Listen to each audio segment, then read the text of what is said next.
Hi friends, welcome back to Janu Jay's kitchen. ನಿಮ್ಗೆ ಏನಾದರೂ ನಮ್ಮ ಚಾನಲ್ ಇಷ್ಟ ಆಗಿದ್ರೆ ಲೈಕ್ ಆ್ಯಂಡ್ ಸಬ್ಸ್ಕ್ರೈಬ್ ಮಾಡಿ. ಫೇಸ್ಬುಕ್ಕಲ್ಲಿ ನೋಡ್ತಾ ಇದ್ದರೆ ಫಾಲೋ ಮಾಡಿ ಫ್ರೆಂಡ್ಸ್.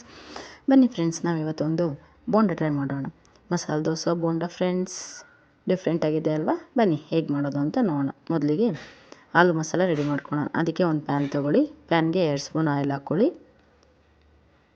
ಎಣ್ಣೆ ಬಿಸಿ ಆದಮೇಲೆ ಅದಕ್ಕೆ ಒಂದು 1/4 ಸ್ಪೂನ್ ಸಾಸಿವೆ ಹಾಕ್ಕೊಳ್ಳಿ.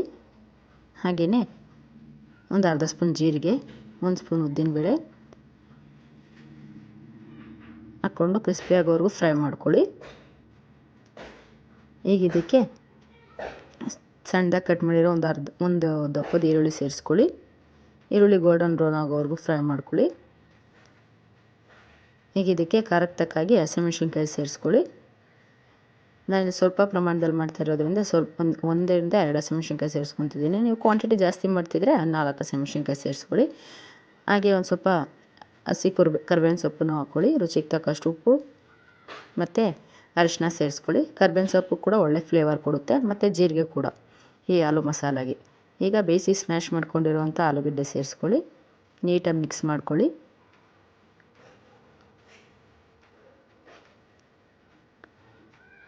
ಲಾಸ್ಟ್ಗೆ ಕಟ್ ಮಾಡಿರೋ ಕೊತ್ತಂಬರಿ ಸೊಪ್ಪು ಸೇರಿಸಿ ನೀಟಾಗಿ ಮಿಕ್ಸ್ ಮಾಡಿಕೊಂಡ್ರೆ ನಮ್ಮ ಆಲೂ ಮಸಾಲ ರೆಡಿ ಆಗುತ್ತೆ. ಒಂದು ಸ್ವಲ್ಪ ಕೂಲ್ ಮಾಡ್ಕೊಳ್ಳಿ. ಕೂಲ್ ಆದಮೇಲೆ ಉಂಡೆ ಕಟ್ಕೊಂಡು ಇಟ್ಕೊಳ್ಳಿ. ನೋಡಿ, ಈ ರೀತಿಯಾಗಿ ನಿಮಗೆ ಯಾವ ಸೈಜ್ ಬೇಕೋ ಆ ಸೈಜಲ್ಲಿ ಉಂಡೆ ಕಟ್ಕೊಳ್ಳಿ. ನಾನು ಸ್ವಲ್ಪ ದಪ್ಪ ಸೈಜಲ್ಲೇ ಕಟ್ತಾಯಿದ್ದೀನಿ. ಆಮೇಲೆ ಈಗ ಇದನ್ನು ದೋಸೆ ಬ್ಯಾಟರು, ರೆಡಿ ಇರೋ ದೋಸೆ ಬ್ಯಾಟರ್ ತೊಗೊಳ್ಳಿ. ಮೊದಲೇ ಉಪ್ಪು ಸೇರಿಸಿದರೆ ಉಪ್ಪು ಸೇರಿಸ್ಬೇಡಿ. ಉಪ್ಪು ಹಾಕಿಲ್ಲ ಅಂದರೆ ಉಪ್ಪು ಹಾಕ್ಕೊಂಡು ನೀಟಾಗಿ ಮಿಕ್ಸ್ ಮಾಡ್ಕೊಳ್ಳಿ. ದೋಸೆ ಬ್ಯಾಟರು ಜಾಸ್ತಿ ತೆಳ್ಳಗಿರೋದು ಬೇಡ, ಸ್ವಲ್ಪ ಗಟ್ಟಿಗೆ ಇರಲಿ. ಈಗ ರೆಡಿ ಇರೋ ಆಲೂ ಮಸಾಲಾನ ಇದರಲ್ಲಿ ಡಿಪ್ ಮಾಡ್ಕೊಳ್ಳಿ ನೀಟಾಗಿ. ನೋಡಿ, ಈ ರೀತಿಯಾಗಿ. ಆಮೇಲೆ ಎಣ್ಣೆ ಕಾಯಕ್ಕಿಡಿ. ಎಣ್ಣೆ ಕಾಯ್ದ್ಮೇಲೆ ಆಲೂ ಬಾಲ್ಸ್ನ ಇದ್ರೊಳಗೆ ಹಾಕ್ಕೊಳ್ಳಿ. ಎಣ್ಣೆಯಲ್ಲಿ ಡೀಪ್ ಫ್ರೈಗೆ. ಎಣ್ಣೆನ ಮೀಡಿಯಮ್ ಫ್ಲೇಮಲ್ಲಿ ಇಟ್ಕೊಂಡಿರಿ, ಆವಾಗ ನೀಟಾಗಿ ಕುಕ್ ಆಗುತ್ತೆ. ಇಲ್ಲಾಂದರೆ ಸೀದೋಗುತ್ತೆ. ಒಂದು ಸೈಡ್ ಬೆಂದಾದಮೇಲೆ ಫ್ಲಿಪ್ ಓವರ್ ಮಾಡಿ ಇನ್ನೊಂದು ಸೈಡನ್ನು ಕುಕ್ ಮಾಡ್ಕೊಳ್ಳಿ. ವೆರಿ ಟೇಸ್ಟಿಯಾಗಿರುತ್ತೆ ಫ್ರೆಂಡ್ಸ್, ಆ್ಯಂಡ್ ವೆರಿ ಕ್ರಿಸ್ಪಿಯಾಗಿರುತ್ತೆ ಕೂಡ.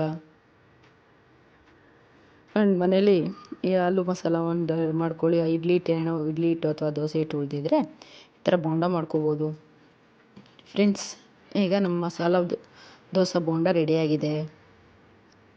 ಟೇಸ್ಟ್ ಮಾಡೋಣ. ಏನು ಸಖತ್ತಾಗಿ ಬಂದಿದೆ ನೋಡಿ ಫ್ರೆಂಡ್ಸ್, ಆ್ಯಂಡ್ ಎಷ್ಟು ಕ್ರಿಸ್ಪಿಯಾಗಿದೆ ಕೂಡ ನೋಡಿ. ನೋಡಿ ಎಷ್ಟು ಕ್ರಿಸ್ಪಿಯಾಗಿದೆ. ಆ್ಯಂಡ್ ಒಳಗಡೆ ಸಾಫ್ಟ್ ಆಲೂ ಮಸಾಲ ಆ್ಯಂಡ್ ಸ್ಪೈಸಿಯಾಗಿದೆ ಕೂಡ. ಟೇಸ್ಟ್ ಮಾಡೋಣ ಚಟ್ನಿ ಜೊತೆ. ರಿಯಲಿ ಫ್ರೆಂಡ್ಸ್, ಸೂಪರಾಗಿದೆ. ನೀವು ಮನೇಲಿ ಟ್ರೈ ಮಾಡಿ ಕಮೆಂಟ್ ಮಾಡಿ ತಿಳಿಸಿ.